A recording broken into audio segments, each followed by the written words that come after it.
right. Good evening, ma'am. Good evening, children. How is everyone?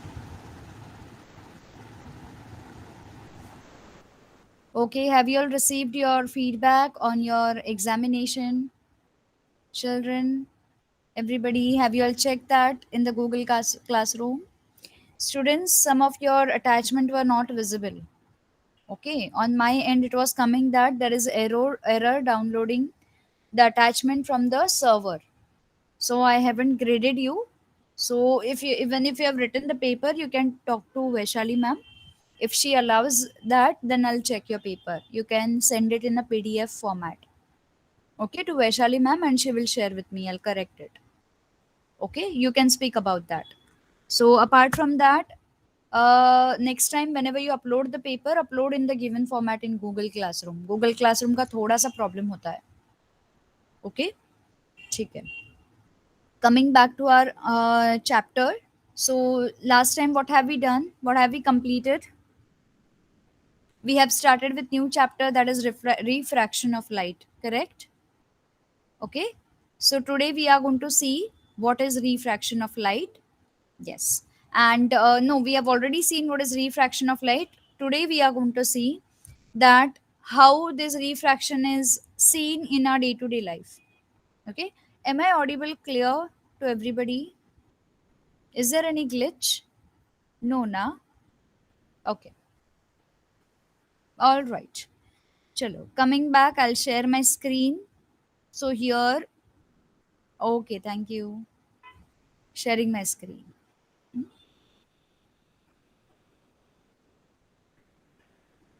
Okay. Is my screen visible to everybody? There is a textbook on my screen. What about others? Others doesn't attend. Okay. Last time we have seen these three laws of refraction of light. When a light ray is passing from a rarer medium to the denser medium, it bends towards the normal. Okay.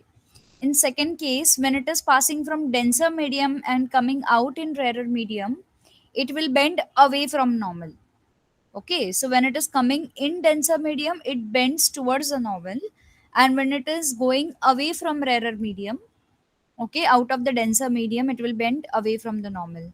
And when light ray is incident normally, along with the normal, it is incident from rarer to denser medium, it does not change its direction. Okay, so hence we can say light is not getting refracted. Is that clear? This phenomena you can see in the twinkling of the stars. Okay, all right. This phenomena you can easily see in twinkling of the stars. Stars twinkle at the night. Okay, now we have two questions here. What are these two questions? मैं कुछ ज़्यादा English में पढ़ा रही हूँ. I'm so sorry. Morning से मेरे sessions बहुत इंग्लिश में जा रहे हैं. I'm so sorry. Okay. सो हमने देखा है कि ये जो ट्विंकलिंग ऑफ स्टार्स का जो फेनोमेनन है, जो हमारे तारे चमकते हैं स्काई में, ठीक है, वहां पे हमें दो क्वेश्चंस माइंड में आते हैं. कौन कौन से दो क्वेश्चंस आते हैं? Have you seen a mirage which is illusion of appearance of water on the hot road in the desert? एक तो ये सवाल है. दूसरा है, have you seen that object beyond and above Holi fire appear to be shaking, why does this happen? Okay, तो हमने दो चीजें याद रखनी है before studying this twinkling of stars.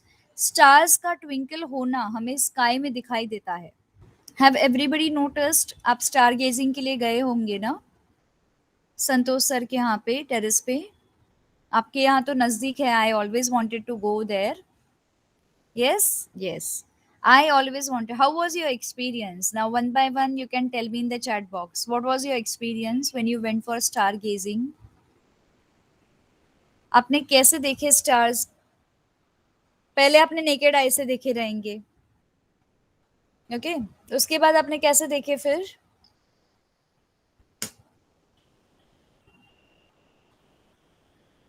Okay, not at sirs. ठीक है, तो कहाँ गए? जो भी आप गए, नेहरू प्लानिटेरियम या कहीं पे भी आप गए, वहां का बता दीजिए.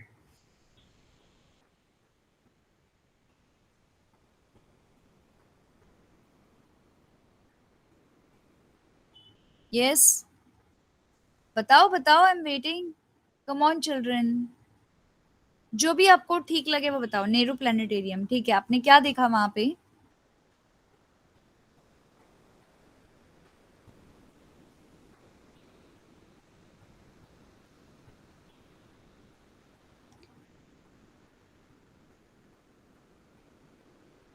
Come on, children, fast.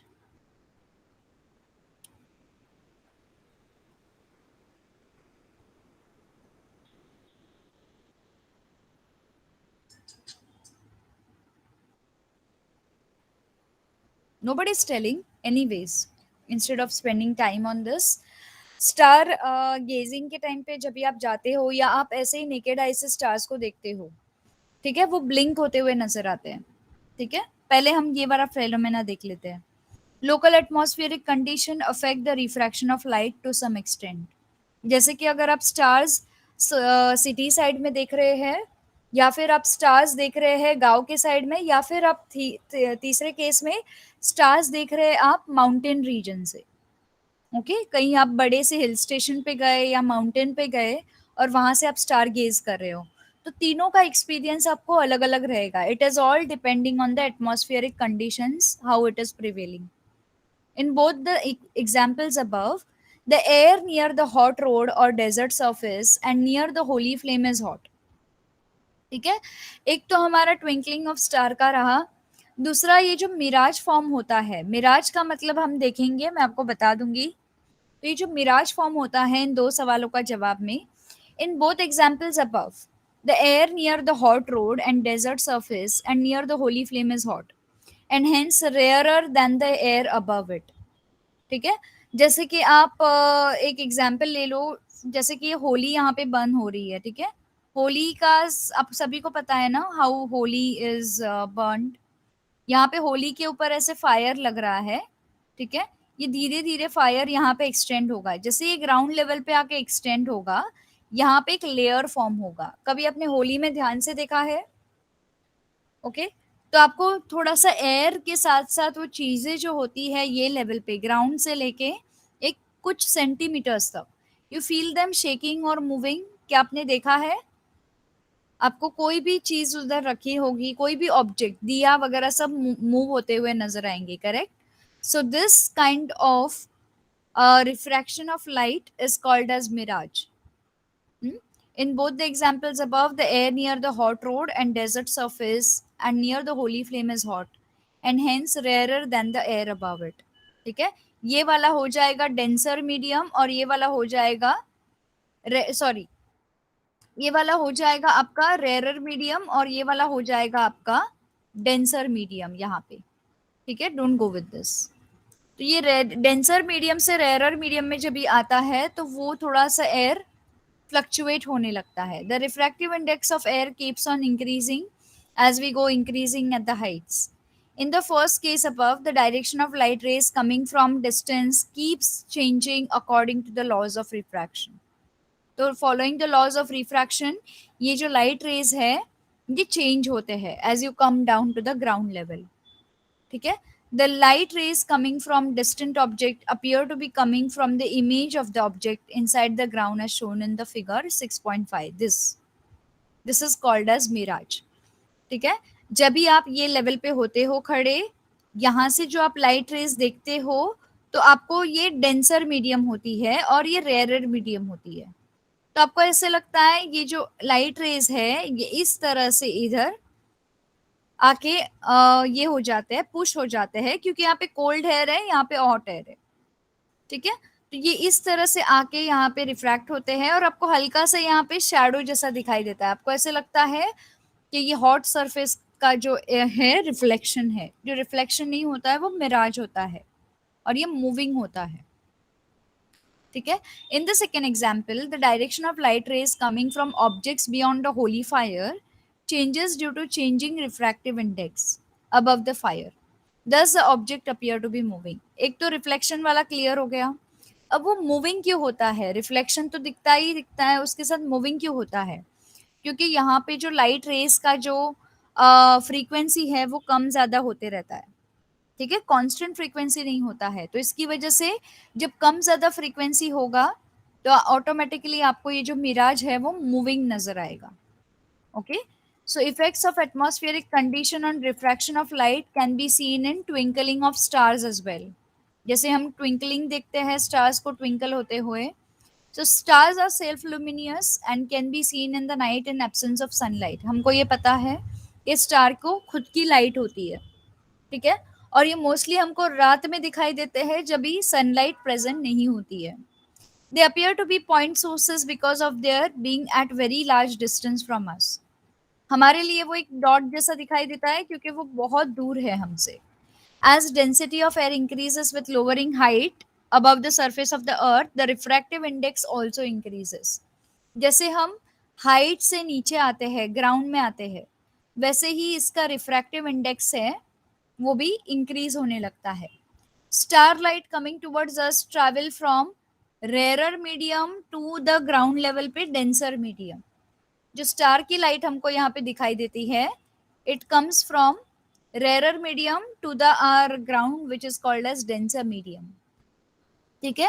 और ये हमेशा बेंड होते हुए आती है क्योंकि यहाँ पे एयर फ्लक्चुएट होता है। Okay, everybody knows the layers of atmosphere ना, स्ट्रेटोस्फियर और फिर क्या बोलते हैं आइनोस्फियर, हाइड्रो हाइग्रोस्फियर, ये सारी लेयर्स पता है। हर एक लेयर में एयर की मात्रा जो होती है चेंज होते रहती है। तो ये सारे लेयर्स को क्रॉस करते करते ये लाइट आती है। ठीक है। Now stars light coming towards us travel from rarer medium to denser medium and constantly bends towards the normal. This makes the star appear to be higher in the sky as compared to its actual position as shown in the diagram. अगर आप यहाँ पे diagram में भी देखोगे children, तो यहाँ पे ये देखो, आप यहाँ पे खड़े हो, आपकी स्टार की जो एक्चुअल पोजीशन है वो ये है, लेकिन ये बेंडिंग ऑफ लाइट की वजह से, ये एटमॉस्फेरिक कंडीशन की वजह से आपको स्टार की पोजीशन यहाँ पे नजर आती है। ठीक है। और यहाँ से रेयर मीडियम से जैसे डेंसर मीडियम पे आती है, यहाँ पे रिफ्रैक्टिव इंडेक्स जो है इंक्रीज होते जाता है। ओके, तो कभी भी आप टेलीस्कोप से देखोगे और कभी भी आप नेकेड आई से देखोगे तो दोनों में आपको डिफरेंस पता चल जाएगा। ठीक है। Real position of star is here और उसका अपेरेंट पोजिशन यहाँ पे दिखाई देता है। That is why because of this atmospheric layers. Okay, is that clear children? Am I going too fast? Yes, like wave. Absolutely, Maitreya.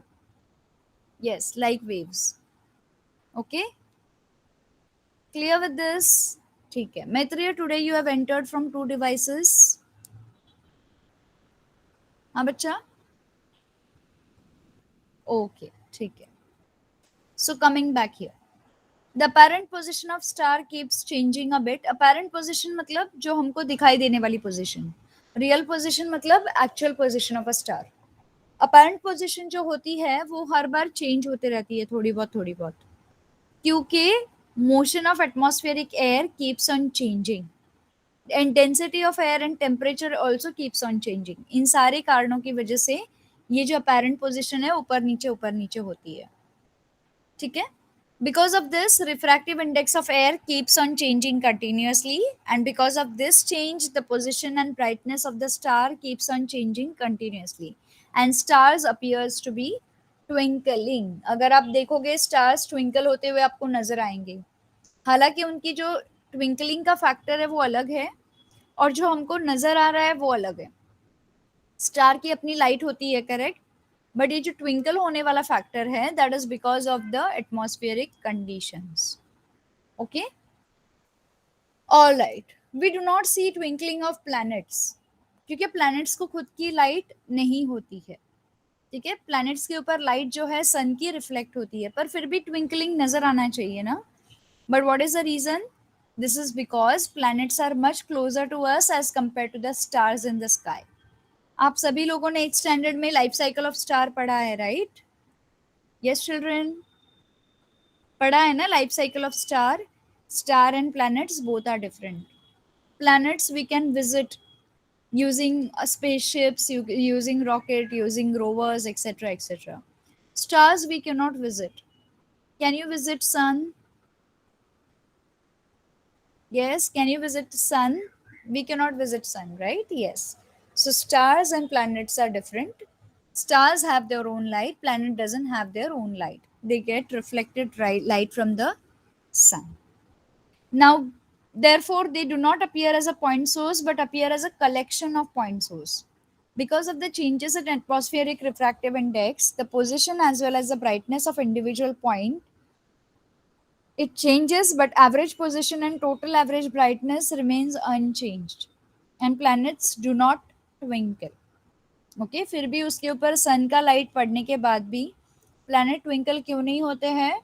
Because planet हमारे एक तो नज़दीक है, उसके बाद एटमॉस्फेरिक रिफ्रैक्टिव इंडेक्स और जो ब्राइटनेस होती है, इन दोनों में भी एवरेज पोजीशन का ही डिफरेंस होता है, ज़्यादा डिफरेंस नहीं होता।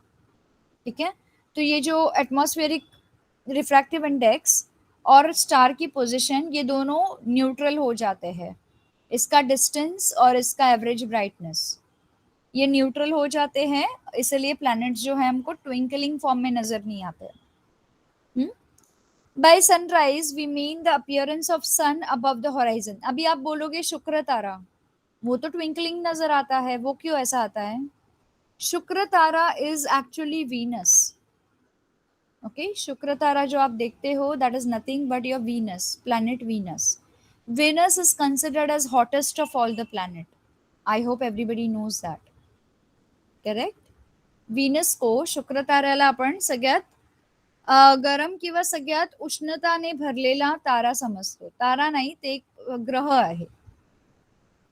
ओके, तो सगळ्या ग्रहांपेक्षा जास्त हॉटेस्ट आहे आणि आपल्या पृथ्वीपासून जवळ आहे.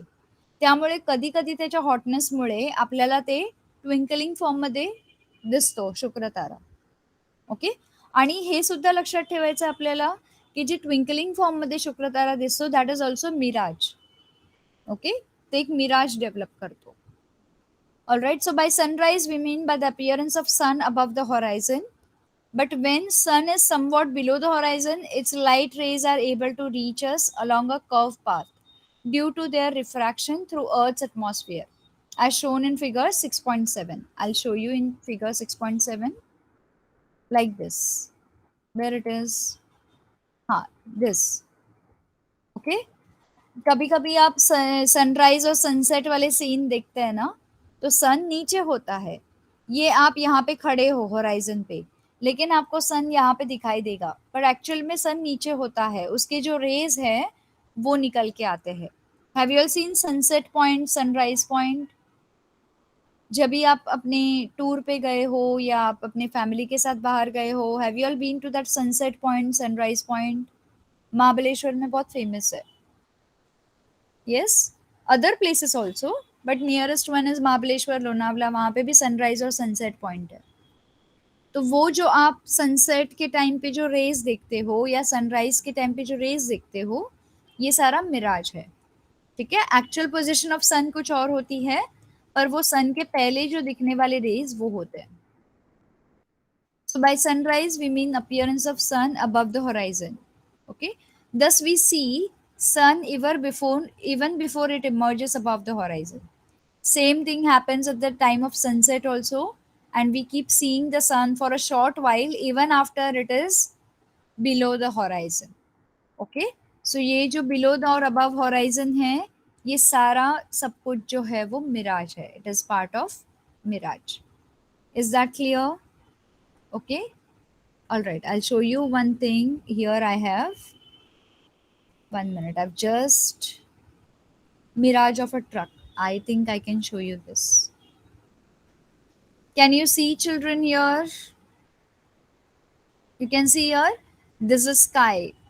ये दूर से आने वाला ट्रक है. ये जो इमेज है ये डेजर्ट एरिया का इमेज है. ठीक है, 1 minute. I'll just stop sharing. 1 minute.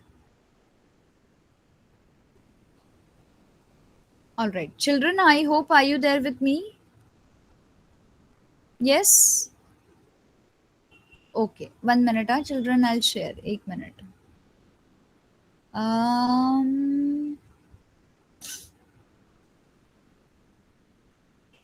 Children, can you see my image here?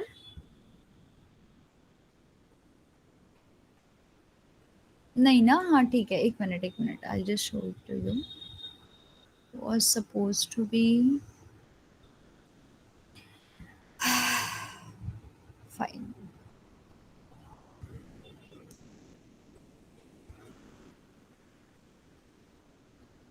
One minute.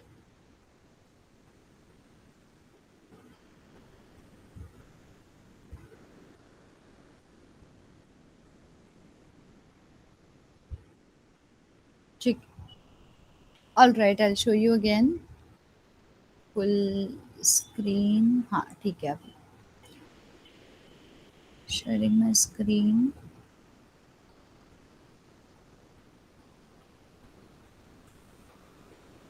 Is my screen visible to everybody?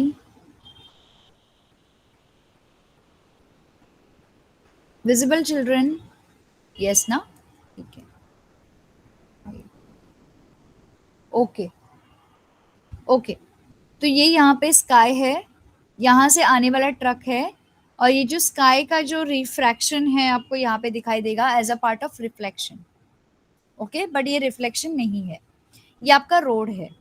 और ये पूरा का पूरा जो इमेज है it is of hot desert region. ठीक है, तो एक्चुअल में क्या होता है, यहाँ पे आपकी जो ट्रक है वो चल रही है, आपका रोड थोड़ा सा कर्व्ड पाथ है, यहाँ पे सन है। ठीक है, इस सन से जो आने वाली रेज है, ये स्काई है, ये पूरा का पूरा स्काई यहाँ पे है, सन यहाँ पे है। सन के जो रेज है ट्रक पे फॉल होते हैं। ठीक है, और ये जो सन के रेज है स्काई पे भी फॉल होते हैं। इस लेवल पे आने के बाद ये जो है ऊपर, ये अलग मीडियम है, ये वाला अलग मीडियम है, और आपका रोड अलग मीडियम है। ओके, तो लेट अस कंसिडर ये जो स्काई है it is considered as a rarer medium. तो ये सन के रेज रेरर मीडियम में आके यहाँ पे बेंड हो जाते हैं। ठीक है, इस पॉइंट पे आने के बाद ये यहाँ पे ऊपर वापस से चले जाते हैं। लाइकवाइज ये सन के रेज रोड को रिफ्रैक्ट करते हैं, तो ये जो रेरर मीडियम में आते हैं और ये वेव्स जो बेंड होते हैं, जो रोड के साथ पैरेलल जाते हैं इस तरह से, इसलिए आपको ये जो है पानी की तरह मिराज दिखाई देगा, पानी जैसा लगेगा, ऐसा लगेगा दूर पानी है पर पानी नहीं होता है। ये फेनोमेना कॉमन होता है डेजर्ट रीजन में। डेजर्ट रीजन में बहुत सारे लोग जो वहाँ के आदत वाले हैं उनको पता होता है कि पानी नहीं है, अदरवाइज बाकी जो नए लोग जाते हैं वहाँ पे उनको लगता है डेजर्ट रीजन में बीच में ओएसिस है। ओएसिस का मतलब जो डेजर्ट रीजन में पानी का रिजर्वायर होता है उसे ओएसिस बोलते हैं। ठीक है, कोई कोई मिस्टेकनली वहां पे जाता है लेकिन वहां पे पानी नहीं होता है, क्योंकि डेजर्ट की जो सॉइल है वो शाइनी होती है, तो वो इजीली इस तरह का मिराज क्रिएट करती है और वो मूविंग भी होती है। So it acts like a water but it is not a water. काफी सारे यूएई में शूटिंग हुए हुए मूवीज हैं, या फिर राजस्थान में शूटिंग हुए मूवीज हैं, तो उसमें आप देखोगे दूर से वो ट्रक आता है तो आप पता है मूवी में वो मिराज क्रिएट करता है, मूविंग लगता है। Yes, have you all seen some action movies? दूर से ट्रक की शूटिंग करते हैं तो ऐसा लगता है कि जैसे कि पानी मूव हो रहा है, so that is mirage. Okay, so this is it. तो ये इस ऑल्टीट्यूड से आती है लाइट, यहाँ पे आके बेंड होती है, इसलिए यहाँ पे इसकी डेंसिटी जो है कम हो जाती है। Have you all followed this children? Easy to understand? I hope I made the concept clear. कोई डिफिकल्टी है यहाँ तक? ठीक है, am I going children too fast? Understanding ना? ठीक है, नो, ओके ग्रेट। चलो let us go back to our textbook. अब यहाँ पे डिस्पर्जन ऑफ लाइट, अभी हम पढ़ेंगे कि लाइट किस तरह से डिस्पर्स होती है। अभी तो हमने बेंडिंग ऑफ लाइट देखा, लाइट स्कैटर भी होती है। बेंड होने के अलावा लाइट जो है, बेंड होने के अलावा ये स्कैटर भी होती है, फैल भी जाती है। ठीक है, the best example of dispersion of light I would like to show you, but right now I guess I should have that video. Best example of dispersion of light is when light falls on the waterfall. देखा है आपने? जब सन की light जो है waterfall पे गिरती है तो इट स्टार्ट्स गेटिंग डिस्पर्स्ड, और हर वाटरफॉल में आपको 2-3 रेनबो दिखाई देंगे, स्पेशली सबसे बड़े वाटरफॉल रहेंगे वो, छोटे छोटे नहीं बड़े वाले। You can see the rainbow there created. That is the best example of dispersion of light. Light is colourless. Okay, जिसमें जितने भी कलर्स हैं, violet, indigo, blue, green, yellow, orange, red, ये पूरे स्कैटर हो जाते हैं। इस डिस्पर्शन ऑफ लाइट को हम प्रिज्म इफेक्ट भी बोलते हैं। ठीक है, we will do one this experiment, छोटा सा। आप सभी के पास प्लास्टिक स्केल है, करेक्ट? कंपास बॉक्स में आपको ये जो प्लास्टिक स्केल है आपके आईज के सामने होल्ड करनी है।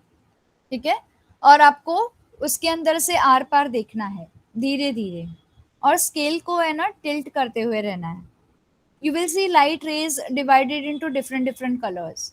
एक नीचे के पॉइंट पे, एक ऊपर के पॉइंट पे आपको अलग अलग कलर्स में दिखाई देगी, और आपको ये स्केल है ना थोड़ी सी ट्यूबलाइट की ओर पकड़ लेनी है, ठीक है। This colour appear in the following order: violet, indigo, blue, green, yellow, orange and red. इसे विबग्योर भी बोलते हैं। VIBGYOR,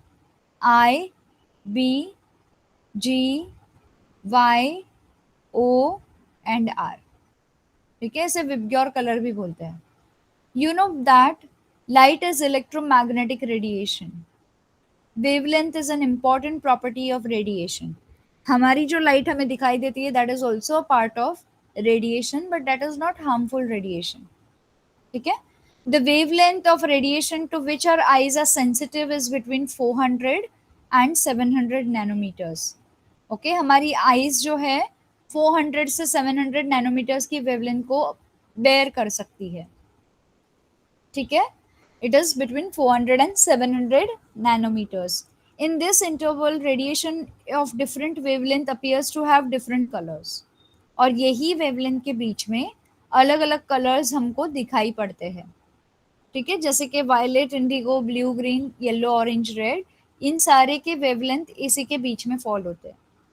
the red light has a maximum wavelength close to 700, while violet light has the smallest wavelength close to 400.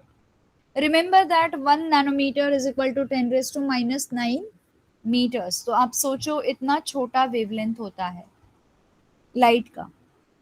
Okay, is this clear everybody why we can see all these colors and not more than these colors? कोई कोई children, कोई कोई बच्चे जो होते हैं colour blind भी होते हैं। अविग्ना बच्चा, why are you late? Yes, Avigna, why are you late?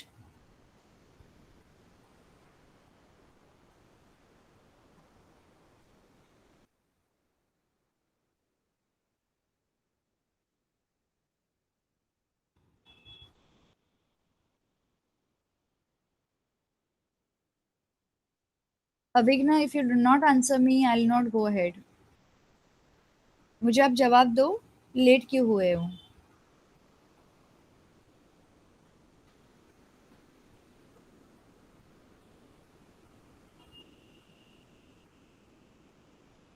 Avigna, you can paste your message in the chat box. I'll wait for another 1 minute.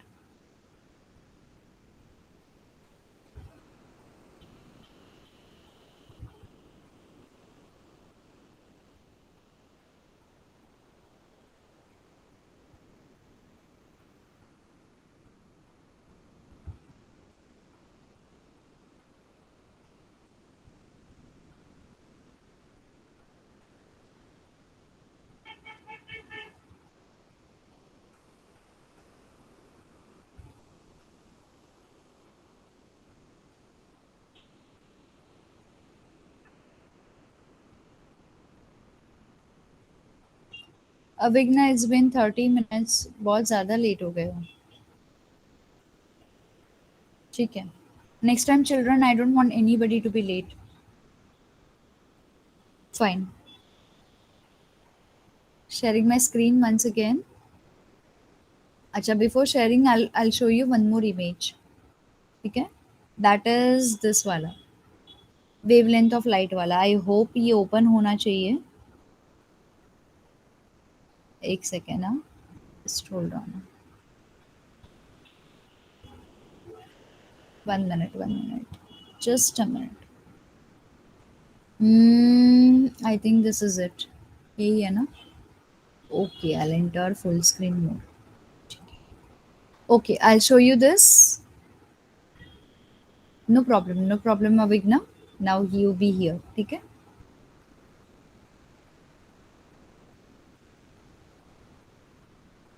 ठीक है. Children, can you see my screen? Just give me yes or no. Visible?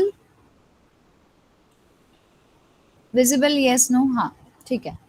You can see here wavelengths of red to violet light.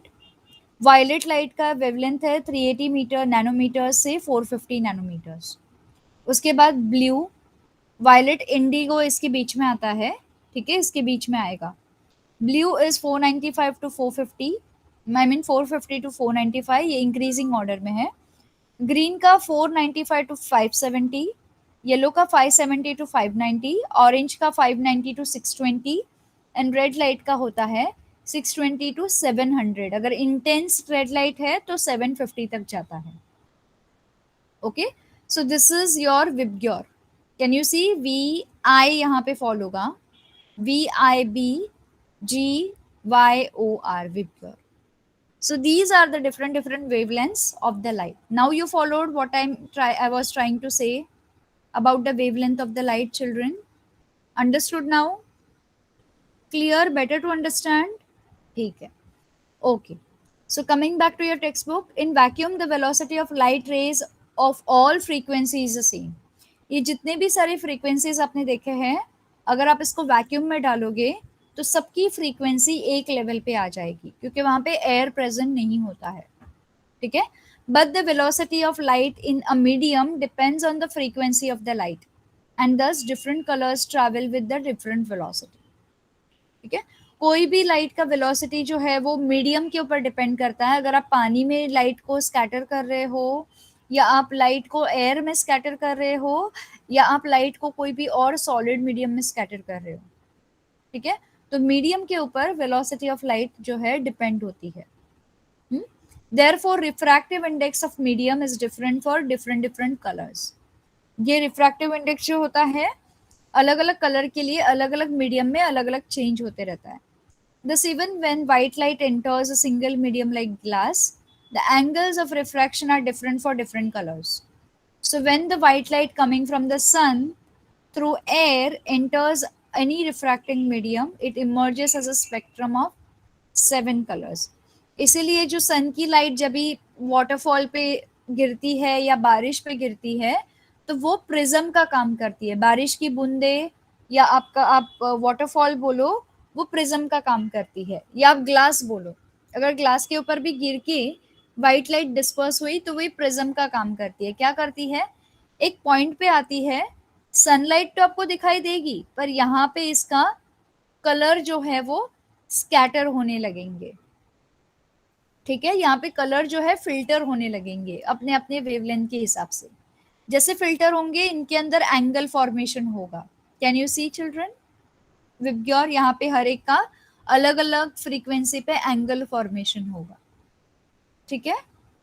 Okay. The process of separation of light into its component colours while passing through a medium is called as dispersion of light. Dispersion of light का ये definition याद रखना है. The process of separation of light into its component colors, अलग अलग अपना individual color में. ठीक है. component color और individual color different है. component color जो इस light के अंदर components present है वो, while passing through a given medium is called as dispersion of light. Okay. Sir Isaac Newton was the first person to use a glass prism to obtain sun spectrum. उन्होंने glass prism use करके सन की spectrum को observe किया था और obtain किया था. When white light is incident on the prism, जब वाइट लाइट यहाँ पे इंसिडेंट होती है प्रिज्म पे, different colours bend through different angles. हर एक एंगल एक फॉर्मेशन होता है यहाँ पे. Among 7 colours, red is bending the least. Can you see? The most color which is bent is violet, but when you come to red, it is bending the least, while violet is bending the most, as shown in the diagram. The 7 color emerge along the different path and get separated, and we get a spectrum of 7 color, which we call it as a rainbow. Is this clear with everybody, children? Yes? Any doubt? Okay. Clear so far? No doubt. Great. ठीक है. So this is our bending of light. ठीक है. Now here we have from the incident white light, how will you obtain white emergent light by making use of two prisms? This we will see. As a children we must have seen chandeliers having glass prism. हमने वो झूमर देखा है ना हमारे घर में, जिसे चैंडलियर बोलते हैं, झूमर. उसके अंदर पता है छोटे छोटे ये होते हैं ग्लास के बने हुए छोटे छोटे अलग अलग शेप्स के बीड्स होते हैं, ठीक है। जब भी उसमें से लाइट पास होती है तो हर वॉल पे पता है छोटे छोटे रिफ्लेक्शंस होते हैं। The light from a tungsten bulb gets dispersed while passing through these prisms, and we see colored spectrum. If we use LED light instead of tungsten bulb, we will be able to see the same effect. Is it possible to use see the same effect? This we shall find out. Okay.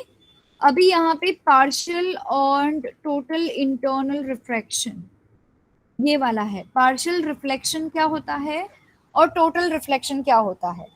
So before proceeding to this topic I want to know what do you mean by partial and what do you mean by total reflection. Total reflection कहाँ पे होता है और partial reflection कहाँ पे होता है। You can give me examples. Partial मतलब आधा अधूरा रिफ्लेक्शन, टोटल मतलब पूरा का पूरा reflection. I have given you hint.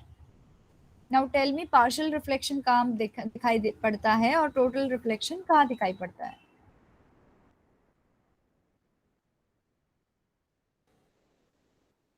Very good Maitreya, excellent. Why mirror, why mirror and why not on stones. Children I am giving you multiple hints, मैं आपको बहुत सारे हिंट दे रही हूँ। Why in mirror but why not on stones.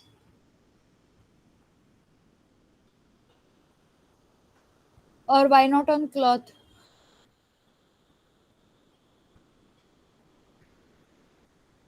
Come on children quickly.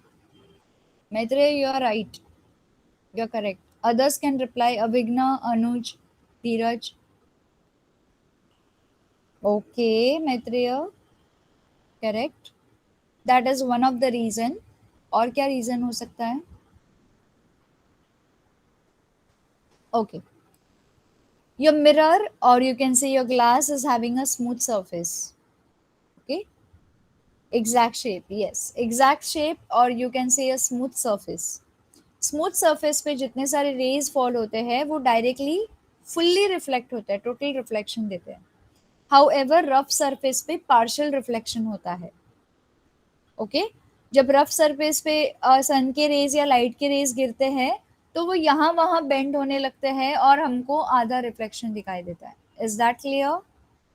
Okay, that is the reason we are talking about now partial and total reflection. Okay, I'm sharing my screen once again. Visible, children? Okay. When light rays enters a rarer medium from a denser medium, it gets partially reflected. That is, part of light gets reflected and come back into the denser medium as per the laws of reflection. This is called as partial reflection. ठीक है। इस case में क्या होगा, हमारा medium one जो है, ठीक है, enters medium 1 is denser medium and medium 2 is rarer medium। ठीक है, यहाँ पे हमने क्या देखा है, यहाँ पे हमारी जो मीडियम 1 से मीडियम 2 में जब ये लाइट रेज एंटर करते हैं तो ये पार्शियली रिफ्लेक्ट होते हैं। क्यों होते हैं पार्शियली रिफ्लेक्ट? बिकॉज ये डेंसर मीडियम से रेरर मीडियम में आ रहे हैं। ठीक है, so as per the laws of reflection, कहाँ गए रिफ्लेक्शन के लॉज? हमने ऊपर देखे थे, अगर आपको याद है तो। दीज लॉज ऑफ रिफ्लेक्शन, ये याद है सभी को? जब भी ये डेंसर मीडियम से रेरर मीडियम में आता है, can you see here, denser medium से रेरर मीडियम में आता है तो ये अवे फ्रॉम नॉर्मल जाता है। इफ यू रिमेंबर, यस और नो चिल्ड्रन, ये लॉज आपको थॉरली याद रखने हैं। Yes, okay. सो यहाँ पे क्या बताया गया है चिल्ड्रन? मीडियम 2 आई थिंक ये है। When light rays enters a rarer medium from a denser medium, मतलब denser medium, medium 1 is denser and medium 2 is rarer. Okay Maitreya, it is entering into a rarer medium from denser medium, मतलब यहाँ से यहाँ पे enter कर रहा है। अच्छा अच्छा, okay okay, got it. Very good Maitreya, thank you. Light का सोर्स इनसाइड द मीडियम है। Okay okay Maitreya, thank you. Yes, so यहाँ पे ये हमारा होगा रेयरर मीडियम और ये होगा हमारा डेंसर मीडियम। डेंसर मीडियम से रेयरर मीडियम में निकल रही है लाइट, ठीक है। As per the laws of reflection this is called as partial reflection. The rest of the light gets refracted and goes into the rarer medium. यहाँ से निकल के जितनी निकलनी है वो बाहर निकल जाती है, बाकी सब वापस से रेयरर मीडियम में चली आती है, ठीक है। As the light is going from denser towards the rarer medium, it bends away from the normal. It is going away from denser medium, it will bend away from the normal. Normal वाला कौन सा है? This line is called as normal. ये पूरा का पूरा line जो है ये नॉर्मल है. So it will start bending away from the normal. ठीक है. एक पॉइंट आएगा, the angle of incidence is smaller than the angle of reflection. यहाँ पे हमारा एंगल ऑफ इंसिडेंस ये स्मॉल होगा as compare to the angle of refraction. This is shown in figure 6.9. And if we start increasing the incident का angle, अगर incident का angle बड़ा बड़ा बनाते गए तो रिफ्रैक्शन का एंगल छोटा छोटा होते जाएगा. अल्टीमेटली जब इंसिडेंस का एंगल बहुत ज्यादा बढ़ेगा तो रिफ्रैक्शन का angle will be equal to normal का एंगल. ओके और बढ़ाएंगे इंसिडेंस का एंगल तो ये अंदर की ओर रिफ्रैक्ट होना स्टार्ट होगा. If we increase i it will also increase according to the Snell's law as a refractive index is constant. Am I correct? No no no no that's fine Maitreya, चलेगा. Okay so यहाँ पे this part is followed. We have medium 1, we have medium 2. अगर आपकी medium 2 में से light का source आ रहा है, you have air in the medium 1 and you have water in the medium 2 और लाइट का सोर्स आप वाटर में से पास कर रहे हो, तो आपका एंगल ऑफ इंसिडेंस अगर बड़ा रहेगा तो एंगल ऑफ रिफ्लेक्शन छोटा होगा. जैसे आप एंगल ऑफ इंसिडेंस बढ़ाते जाओगे आपका एंगल ऑफ रिफ्लेक्शन जो है छोटा होते जाएगा, क्योंकि दो अलग अलग मीडियम है. ठीक है, this we are going to follow with the help of Snell's law. ठीक है. So for the particular value of I, the value of R will become equal to 0 at 90 degree. ठीक है. The value of I is also called as critical angle. For angles of incidence larger than the critical angle, the angle of refraction is larger than 90 degree. ठीक है. यहाँ पे आपका critical angle form हो गया. Your angle of refraction, it can be equal to or larger than 90 degree. ठीक है. Such rays return to the denser medium as shown towards the right. फिर क्या होगा, और अगर आप थोड़ा सा बढ़ाओगे तो ये जो रेज है ये यहाँ पे आने के बाद वापस से अपने मीडियम में ही जाएंगे, ये मीडियम 1 में ट्रैवल नहीं कर पाएंगे, क्योंकि आपका एंगल जो है इंसिडेंस का वो क्रिटिकल एंगल तक पहुंच चुका है. ठीक है. The angle of refraction is larger than 90 degrees. Such rays return to the denser medium as shown towards the right, figure 6.9. Thus all the light gets refracted back into the dense medium. ठीक है. This is called as total internal reflection. ये वाला था वो partial था, जहाँ पे आपको partial दिखाई दे रहा था. क्रिटिकल एंगल पे पहुंचने के बाद जो लाइट अंदर आएगी, this will be total internal reflection. Is that clear? When the total internal reflection, we can determine the value of critical angle as given in the following formula. ठीक है. What is the formula for critical angle? Your n. ठीक है, let us keep the value as n. Critical angle formed, okay, with respect to one medium with respect to second medium. ठीक है, will be sin I incident angle upon sin reflected angle. ठीक है. I is critical angle of incidence and R is equal to 90 degree. Okay. So if we follow the same rule, you will get sin 90 is equal to 1. सभी को पता है, trigonometry maths में पढ़ा होगा. Correct. Sin 90 degree is equal to 1. So sin I upon 1 is equal to sin I. Agreed with me, children? Clear. ठीक है. I'm not teaching you trigonometry, but just for your information. All right. Coming here, rainbow is a beautiful natural phenomena. Now, what is rainbow? हमने rainbow काफी बार देखे हैं. It is beautiful natural phenomena. It is combined effect of a number of natural processes. It is combined effect of dispersion, refraction and total internal reflection of light. ठीक है, इसमें light disperse भी होती है, फैल भी जाती है, रिफ्रैक्ट भी होती है और टोटल इंटरनल रिफ्लेक्शन भी होता है लाइट का. ठीक है, जब भी आप रेनबो पूरी तरह से देखते हो तो आपको रेनबो का इफेक्ट पता चलता है, करेक्ट. जब आप रेनबो आधा अधूरा देखते हो तब आपको पता चलता है अरे ये तो डिस्पर्स ही नहीं हुई है लाइट. ठीक है, ठीक से इसका रिफ्रैक्शन हुआ नहीं है. It can be seen mainly after a rainfall. Small droplets of water act as a small prisms. When light rays from the sun enter these droplets, जैसे कि ये वाटर ड्रॉपलेट को देख लो, यहाँ से लाइट रे है इस वाटर ड्रॉपलेट के अंदर जा रही है. ठीक है, it gets refracted and disperse. दोनों होता है, रिफ्रैक्शन भी होता है और डिस्पर्जन भी होता है, क्योंकि लाइट रेज एयर वाले मीडियम से वाटर वाले मीडियम में ट्रैवल कर रही है. ठीक है, जहां पे आपका एयर वाला medium is a rare medium और वाटर वाला medium is a denser medium. Okay, now then there is an internal reflection as shown in the figure, and after that once again the light gets refracted while coming out of the droplet. यहाँ पे तो फैल जाती है और यहाँ से ये वाटर ड्रॉपलेट के बाहर आती है रिफ्लेक्शन होने के बाद. एक तो इंटरनल रिफ्लेक्शन होता है, उसके बाद ये जब बाहर आती है तो ये वापस से रिफ्रैक्ट होने लगती है, फैल जाती है.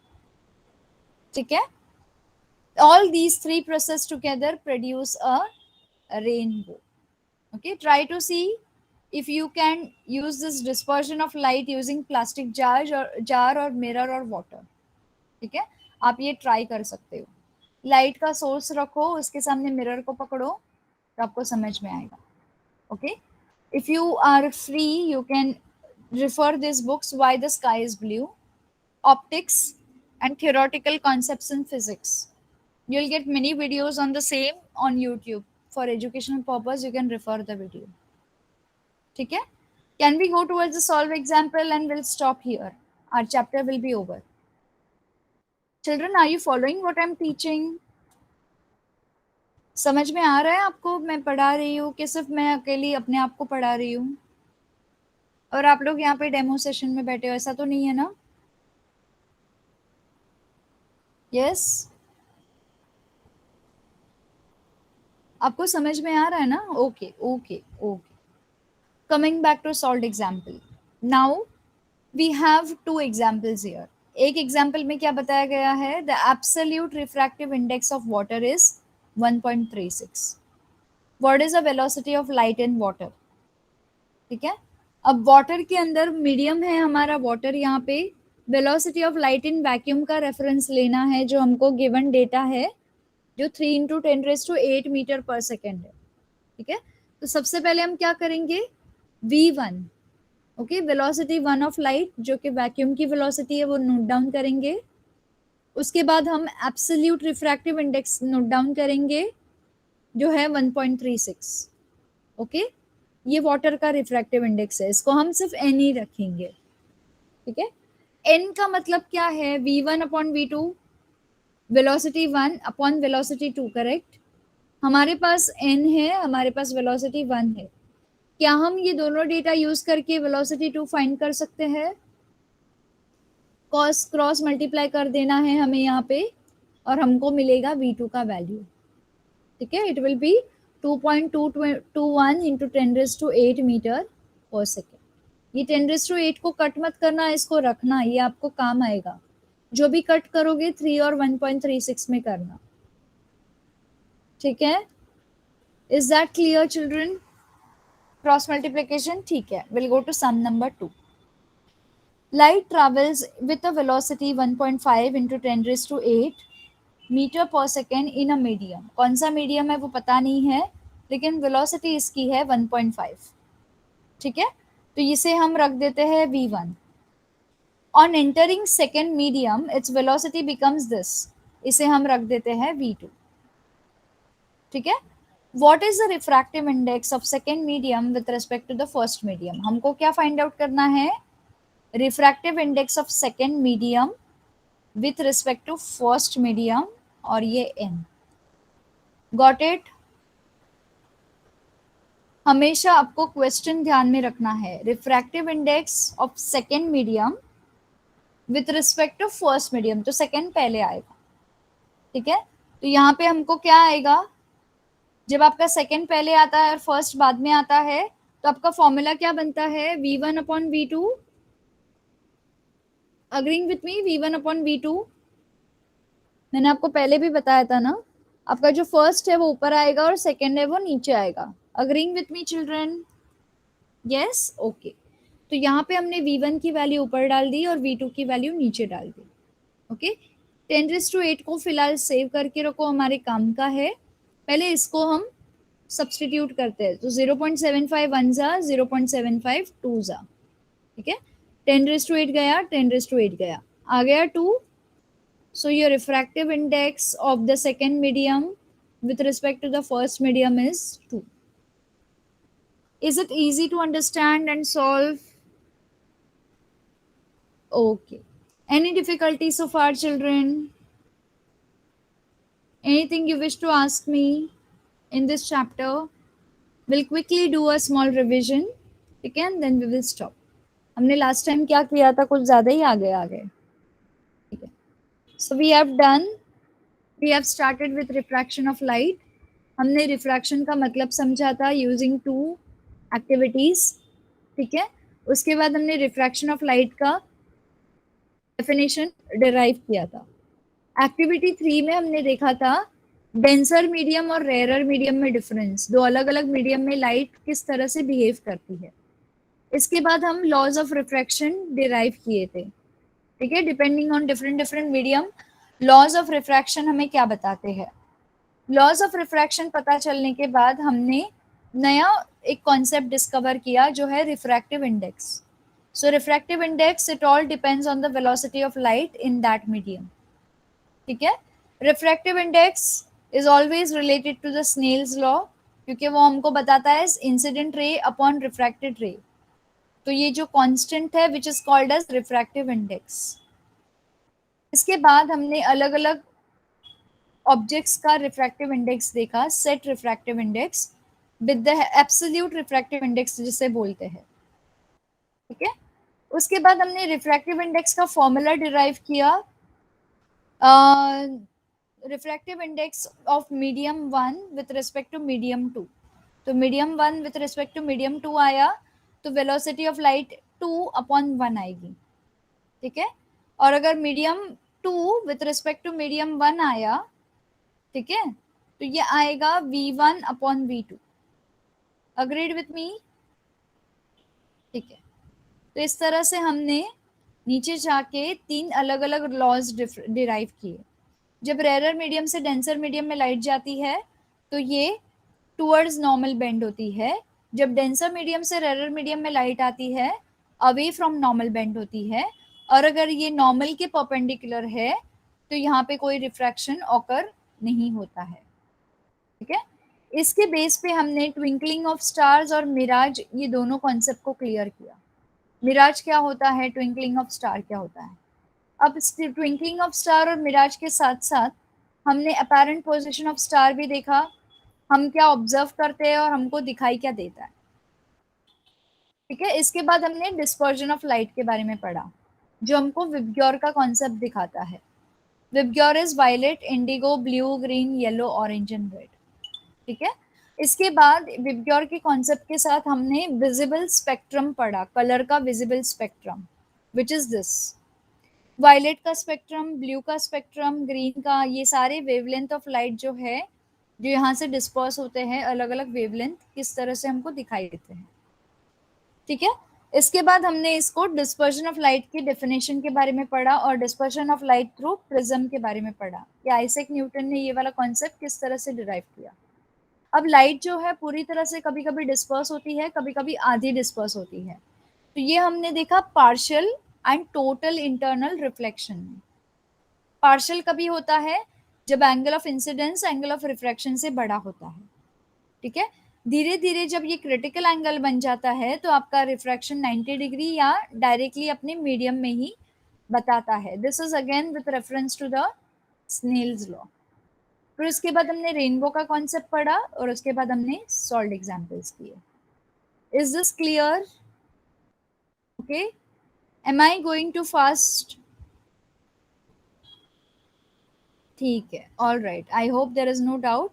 So today we'll wind up here. तो आपका ये चैप्टर भी कंप्लीट हो गया और आज हमारा सेशन भी यहीं पे कंप्लीट हो गया. Next time will begin with a new chapter. ठीक है. Bye children, take care, good night, see you again, bye.